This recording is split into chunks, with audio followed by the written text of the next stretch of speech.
Bonjour, je m'appelle Max Rowe. Je suis français originaire du nord de la France et je vis à Luxembourg. Voici mon témoignage. Il faut savoir qu'il y a plusieurs années, je ne croyais en rien. Je croyais que j'étais bête, j'étais stupide, j'étais incapable. Et beaucoup de gens autour de moi me le rappelaient. J'ai pas eu une enfance très difficile, sauf que mes parents se disputaient beaucoup. À la maison, il y avait beaucoup de querelles, beaucoup de disputes. Mes parents ont divorcé, ils se sont remariés, ils ont encore divorcé. Et chaque soir, j'écoutais leurs disputes. Je me nourrissais en fait de cette haine, de cette colère. Et je me souviens lorsque mon père a été muté sur l'île, dans un collège où vraiment le taux de délinquance était très élevé. Je suis arrivé en plein milieu de l'année. Et là, on est venu me voir, on m'a dit « T'es le petit nouveau ?» J'ai dit « Oui ». Il m'a dit « On va te souhaiter la bienvenue ». Alors j'attendais qu'on puisse me donner un cadeau, un ballon de football.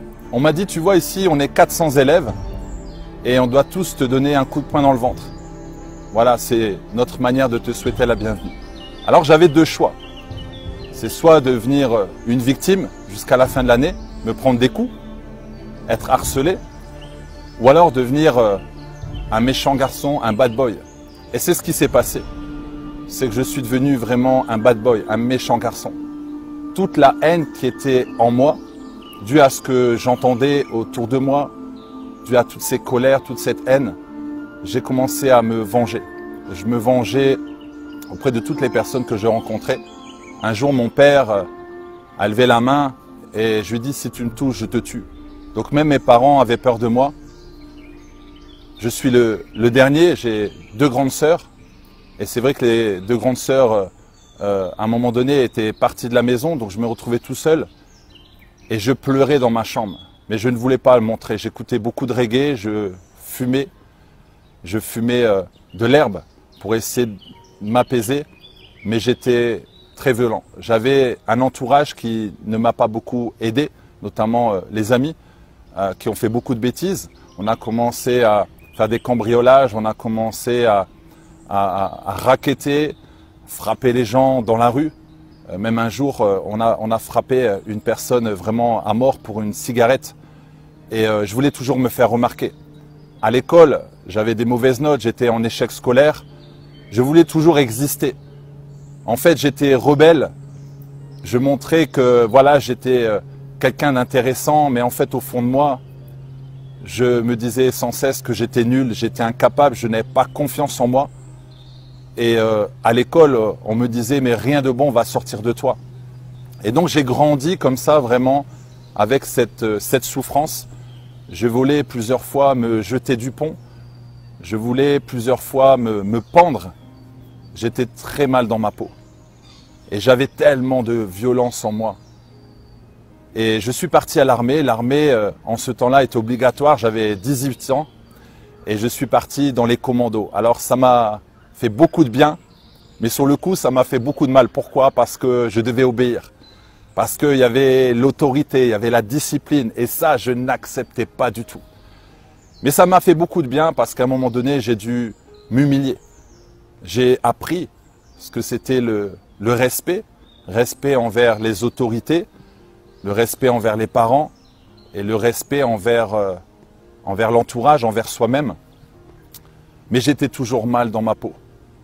Et donc j'allais en boîte de nuit, je sortais avec des filles et j'étais vraiment complètement perdu. Je faisais beaucoup de sport, ça me permettait vraiment de me dépasser. J'aimais vraiment tout ce qui était défi, j'aimais vraiment tout ce qui était challenge. Et c'est ce qu'on faisait avec nos amis du quartier. Je croyais en Dieu. J'allais à l'église catholique, mais j'y allais 3 fois par an. Et même quand j'y allais, je voyais qu'on mettait de l'argent dans la quête. Et moi, je me disais, mais comment je pourrais faire pour essayer de voler l'argent? Mais je savais qu'au fond de moi, qu'il y avait toujours quelqu'un qui me protégeait. Mais je me suis dit, Dieu en a rien à faire de moi. Je suis tellement sale, je suis tellement mauvais. Je ne fais pas du bien autour de moi. Donc je me suis dit, mais Dieu m'a abandonné. Dieu ne regarde que les gens qui réussissent, qui font de belles choses, voilà, des gens que lui a choisis. Et j'ai compris plus tard en fait que Dieu aime tout le monde, Jésus aime tout le monde. Et il est allé à la croix, voilà, pour nous tous. Et c'est plus tard que j'ai découvert cet amour. Mais c'est pas venu tout de suite. Après l'armée, j'ai rencontré Grace, qui est devenue par la suite mon épouse. Nous sommes partis à Luxembourg. Et c'est à Luxembourg, vraiment dans ce pays où tout a démarré. J'ai eu cette grâce de pouvoir travailler en tant que coach sportif, entraîneur de fitness, car j'aimais vraiment le sport et je pratiquais beaucoup. Et j'ai commencé à pratiquer aussi des massages. Dans ce centre, en fait, on cherchait un masseur. Et j'ai dit, moi, je ne connais rien, je n'ai jamais massé, mais on va t'apprendre. Et en fait, en quelques jours, voilà, on m'a appris les massages, j'ai commencé à masser les clients et j'ai découvert que j'avais vraiment ce don. J'ai vraiment découvert que non seulement j'aimais ça, mais vraiment, j'avais quelque chose dans les mains. Et j'ai commencé à avoir de plus en plus de clients dans ce centre.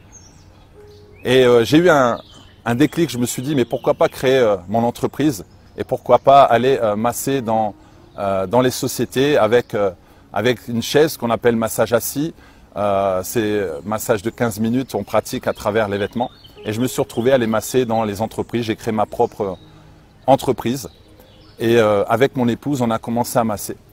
Et quand vous êtes dans les massages, ben, vous connaissez tout ce qui est yoga, tout ce qui est reiki, tout ce qui est énergie.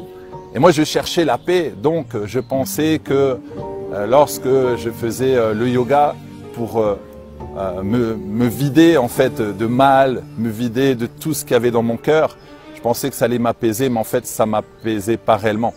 Et on est parti au Bénin, on est parti voir des sorciers, parce que moi, je voulais avoir le succès, j'allais voir des marabouts.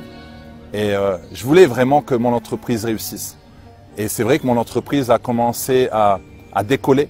Sauf que lorsque tu vas voir des marabouts, lorsque tu fais des pactes avec le diable peut te donner le succès. Mais en retour, il te prend quelque chose. Et il a pris personne de ma famille. Il a pris aussi mes enfants. Ma femme d'ailleurs a témoigné sur cette chaîne. J'ai perdu 2 enfants. Et c'est là que je réalise qu'en fait, on ne doit pas blaguer avec les choses spirituelles et on ne doit pas blaguer avec le diable. Et donc on était vraiment sous cette emprise.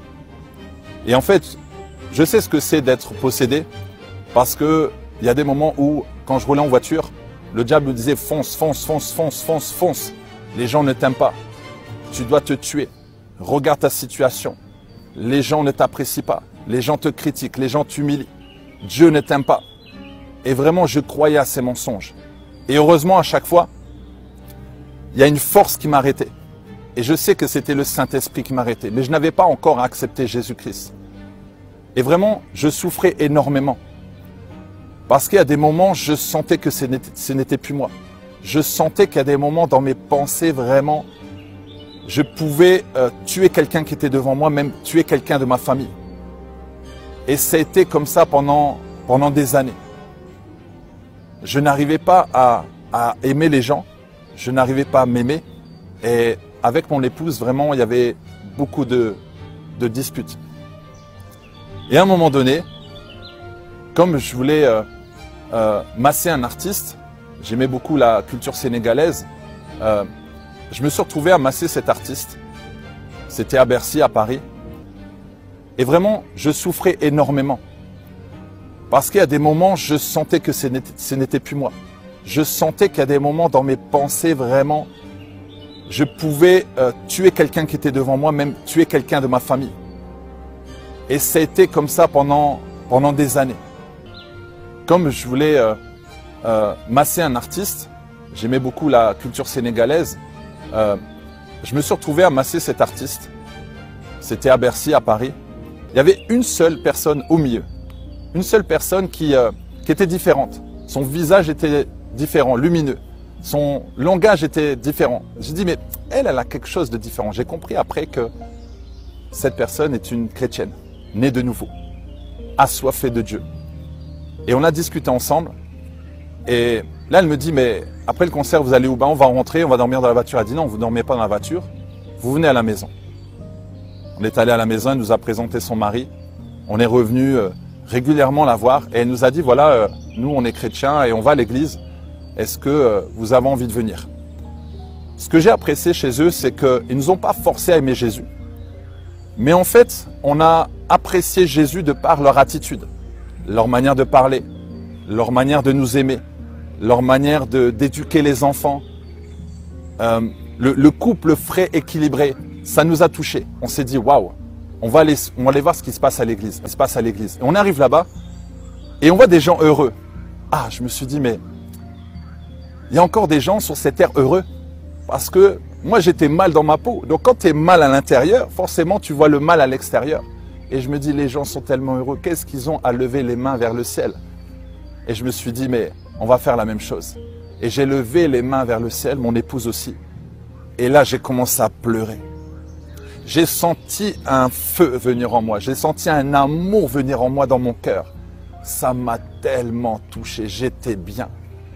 Comme si, en fait, on m'avait pris dans les bras. Et j'ai senti vraiment l'amour du Père. J'ai senti que Dieu m'avait touché. Et à ce moment-là, vraiment, ma vie a commencé à changer. J'avais honte. Parce que, voilà, j'étais très orgueilleux. Un homme ne pleure pas. Un homme est dur. Et là, vraiment, je lâché prise. Et le Seigneur m'a fait tellement du bien. Et là, j'ai regardé sur le côté, je dis, ah, j'espère que ma femme ne m'a pas vu. Et quand je l'ai regardée, elle pleurait aussi, elle avait été touchée. On a été touchés en même temps. Et là, j'ai expliqué après aux amis, je leur ai dit, mais qu'est-ce qui s'est passé? Ils disent, ah, Jésus vous a touché. Jésus vous a tendu la main.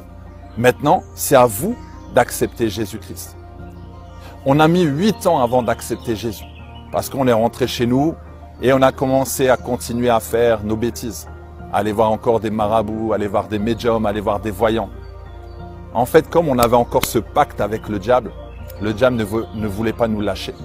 Pendant 8 ans, nos amis ont prié pour nous. Et un jour, j'ai senti vraiment que le diable avait pris le contrôle de mon corps. C'était non seulement un danger pour ma famille, parce que j'aurais pu tous les tuer, mais aussi un danger pour moi. Et là, j'ai crié au secours. J'ai envoyé un message à plusieurs personnes, dont notre amie sur Paris. Et là, elle a souri, elle a dit, c'est aujourd'hui que vous devez accepter Jésus-Christ. C'est aujourd'hui même. Alors j'ai dit, ok, on arrive sur Paris et on va accepter Jésus-Christ. On a fait la prière du salut. Et ce jour-là, Jésus-Christ est rentré dans notre cœur. Et c'est à ce moment-là où vraiment on a senti que les démons sont partis. On a senti qu'on a été libéré, restauré. La haine qu'il y avait à l'intérieur de moi s'est transformée en paix. Vraiment, cette colère qu'il y avait vraiment en moi s'est transformée en amour. Et j'ai commencé à avoir vraiment d'autres pensées, à avoir une vie complètement différente. Et c'est là vraiment on a prié pour avoir l'église à Luxembourg et l'église s'est créée. On a commencé à servir à l'église. J'étais l'un des premiers d'ailleurs responsables. Lorsque tu fais des pactes avec le diable peut te donner le succès. Mais en retour, il te prend quelque chose.